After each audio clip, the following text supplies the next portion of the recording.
It's another day working on the van, and today is van floor day.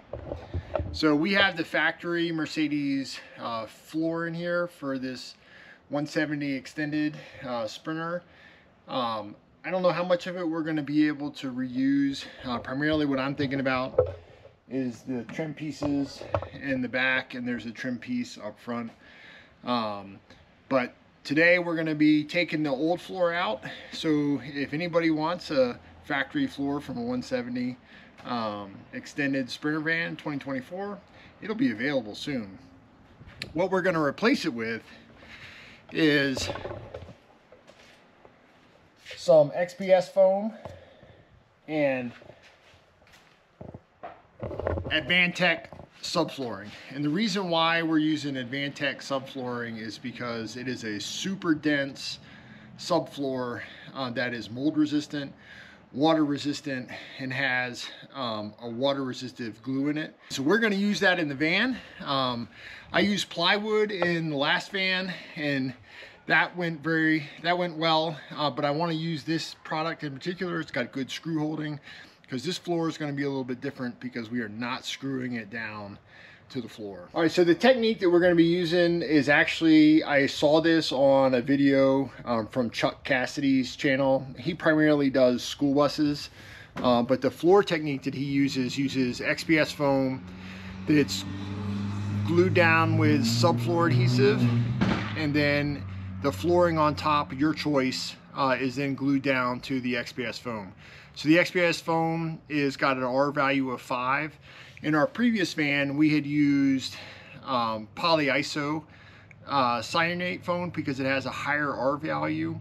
But what happens in the cold with polyiso is it actually loses R value the colder it gets. And since we're in northern Colorado, and a lot of our travel is going to be in the wintertime, we wanted to have a stable R platform, and the XPS foam is the R foam with choice. We'll go over that product once we get it down, but it's got a great compressive strength, so it isn't going to compress under the load. And then the Advantech has got a lot of weight to it, and I know a lot of people don't like weight, but with a tall van, sometimes adding a little bit of weight at the base is not a bad thing, because it doesn't lower the center of gravity, but it puts weight down on the floor by the axles, which is better for stability. First steps for us is we're going to take this floor up. If this is something you're interested in, please stick around for the video.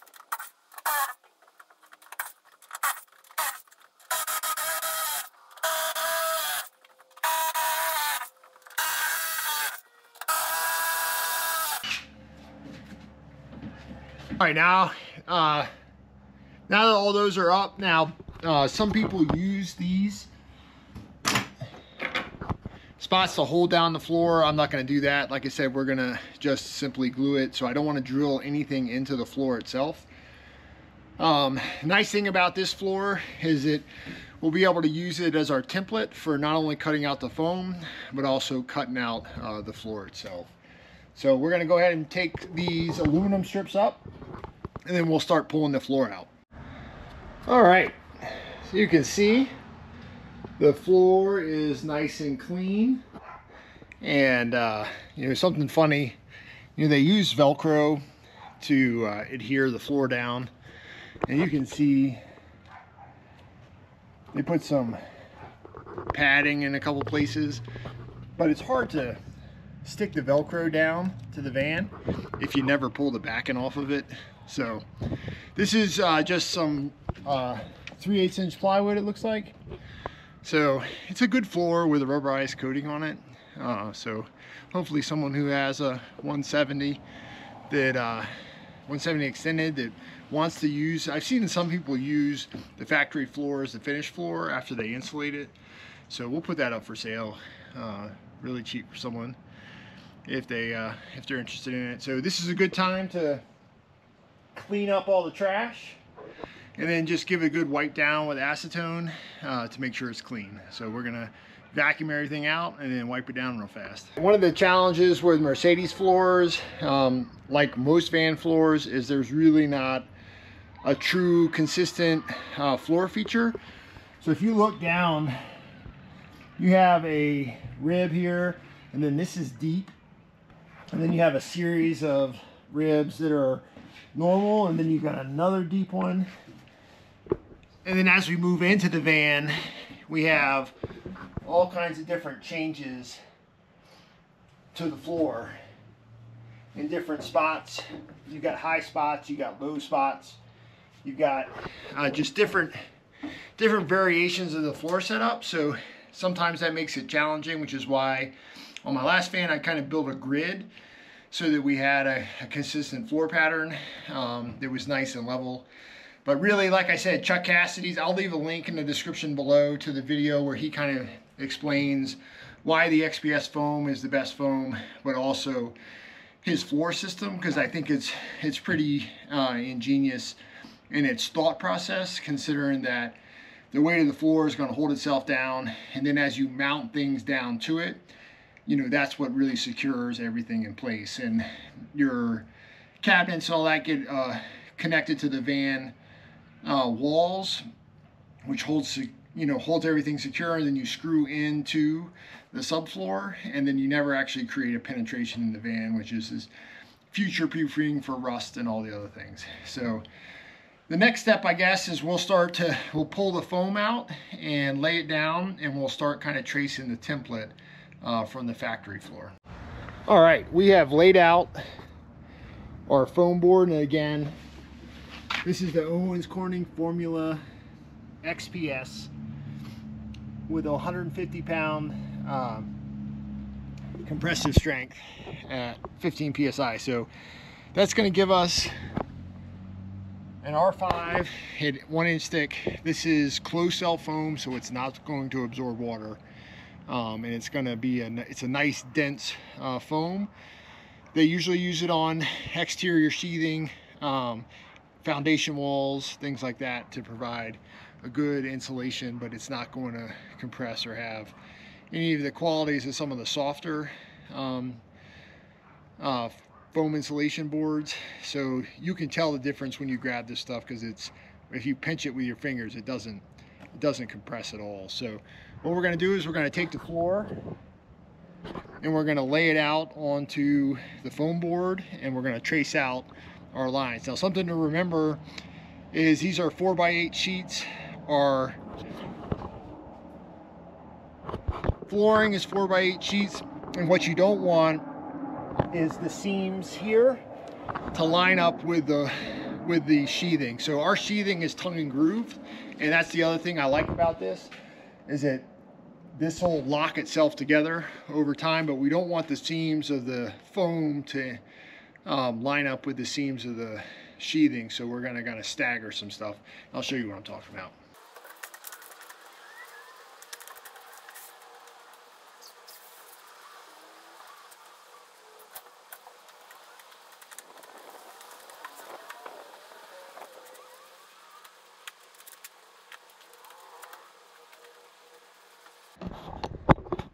All right, so you can see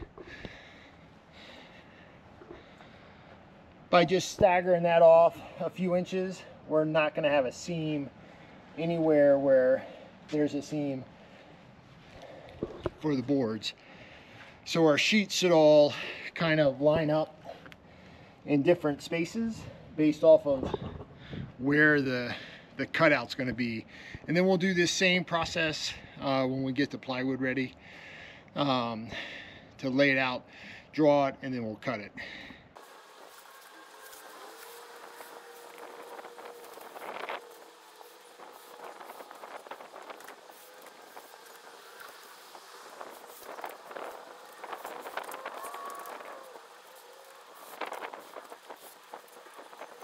All right, so you can see we got nice clean lines.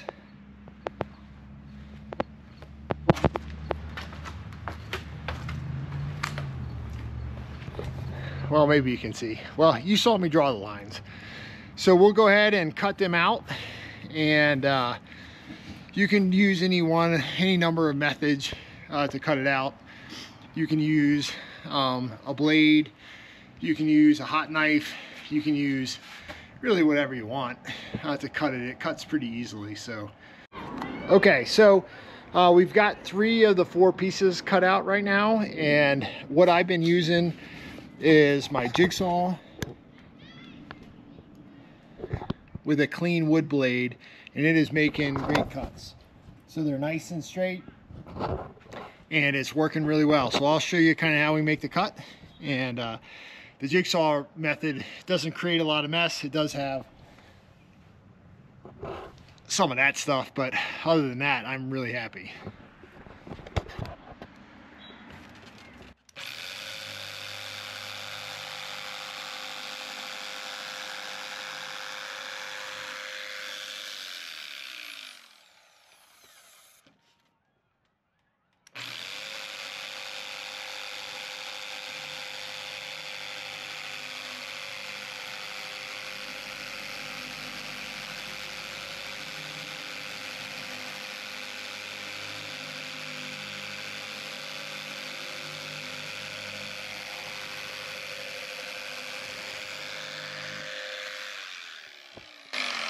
All right, so you can see how nice everything has fit together, and we're just going to drop this next piece in, and you got to tilt it up and then slide it down, and we'll show you kind of how that all sets up.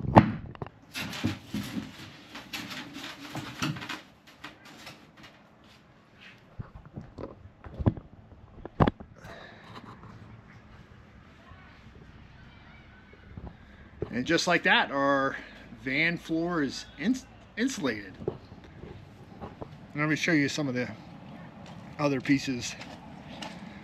So we got the contours in for these bump outs. So the sprinter van has a couple of those, and then you can see how everything fits nicely. To get the insulation straight, again, it was really easy. I'm happy with how the formula goes. So this is 1 inch, and then we got 3/4 inch plywood or subfloor Advantex on top of that. And you know, even though I'm tall and it's going to shrink down our floor to ceiling height a little bit, I'd rather have the good insulation and the good floor. I use the same method on the old van, so same thickness, 1 inch of foam and then 3/4 inch plywood, and I got around fine with it. So when you're as tall as I am, you just get used to ducking. It's just one of the things. So we will rinse and repeat and do the same thing for the subfloor, and that's a little bit more tricky because I got to fit in the tongue and groove while it's laying down, and sometimes that's kind of a tight fit. Once we get everything cut, we'll fit everything, and I'll show you what the project looks like. So we got everything cut. Everything fits. We have nice gaps on the sides. And the reason why I left gaps is because you don't want wood directly up against the metal. So we'll take some spray foam and insulate against that break. But you want to leave a little bit of a gap so that you're not, during vibration, you're not hearing wood on metal, because if you ever heard that, it just squeaks, and that is impossible to get rid of. So we leave a little bit of a gap to be able to provide some barrier insulation between the wood and the metal itself. I'm really happy with how everything turned out. Now, if you don't have a track saw, I highly suggest you get one. I have one by Makita. The thing works. It's amazing. So we have nice fits. So what we're going to do from here is we're going to pull up the plywood sections and stack them outside. Then we're going to pull the foam sections up, and then we're going to use some PL Premium to glue it down. Now, Cassidy said that in his experience, it takes 1 tube of this PL Premium, and these are the big tubes, not the small tubes, per sheet. And that's how much you should be using to stick it down, only on the high spots. And then we'll put that down, and then we'll put the plywood in, and we'll use the same PL Premium to bond the plywood to the XPS foam. And this stuff is used specifically or is made to stick to the XPS foam, so not all adhesives are that way. So make sure you check the adhesive that you're using prior to whatever subfloor that you want to go use and put in your van. As you can see behind me, everything is cleaned out. So now we're going to start the process of gluing things down. And so I'm just going to put you up and you can watch. We'll speed it up so it's pretty quick, but this is how we lay the floor.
So that was pretty simple.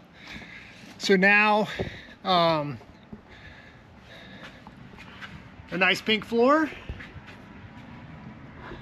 We're going to do the same thing with the plywood that we did with the foam. We're just going to lay it down in the reverse order because I got to be able to knock those joints together and get that tongue and groove put together. And so half of me wants to put two pieces together out here. The other half of me wants to just bang it together once we get inside the van. So I think we're probably just gonna put one sheet down and then put the next sheet down and slide it together and go from there. So we'll see how it goes.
All right. Well, that was what it was. So all the joints, there's a little bit of a gap, but that's just where the tongue and groove goes together. The girls had to stand on the plywood so I could beat it in, but I am super happy. We got good gaps everywhere. we're right up. We did have to cut this right here to get the floor underneath it, and then the fill-in pieces just go where those white spots are. But other than that, I am super happy. Now, I did not extend this out. So in our last van, we built the cabinet out over here and out to here. There's a couple companies that make step extensions. And I think if I'm gonna go right, I just haven't decided what I want to do yet. So if we go with that, we'll put the step extension in and just cover it over with the same insulation and plywood, because the cabinet's going to go over top of it anyway, so it doesn't really matter. But yeah, super happy. Everything is solid as a rock, and we're going to put some weight on it and let it set overnight to cure. That way, you know, if there's any imperfections at all as far as in the wood, meaning not it's perfectly flat, we'll just weigh it down. That gives the adhesive a good kind of squeeze. You know, we stomped all over it, and yeah, so super happy. Again, all you need is a jigsaw. I used a track saw. You can use a regular circular saw or a jigsaw for the whole thing. And now we have ourselves a floor. So I am really happy with how everything turned out. So like I said, we got good gaps, so we know we're not going to be squeaking.